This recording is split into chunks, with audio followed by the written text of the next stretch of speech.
Hello, this is Bobby at Copel TV Repair, and this is a functionality proof video for a main board for an LG 31MU97 monitor that was sent to here for repair apparently in the May of 2004, shortly before we closed for summer vacation, and then was returned back. And for a long while we couldn't find why was it returned back, because when we received it we stick it in the monitor, you see, and we saw what you will see.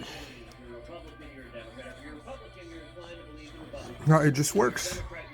So I don't know what the problem is. One that the customer is saying, finally they got back to us. The board has been sitting here waiting for a response as to what are we looking at it. Customer said that the TV does not come on. One very common problem with those is if the screen gets a crack, it will usually not show anything. The backlight will come up, but there will be nothing on the screen.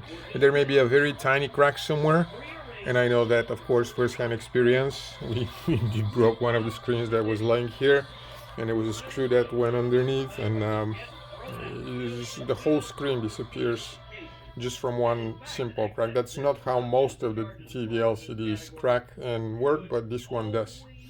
So it is working. We're gonna send it back maybe, and if you still have the problem, then I'm sorry, you just have a bad LCD. That's the only thing that I can think of. The other is check out the backs of all those 4 cables, plug them out, pull them sideways. I don't know if I have one here, but the strips, the end of the individual wires, when you insert them multiple times like we do, they wear out, they bend backward, sideways. That could cause a problem. So look at those two. Thanks.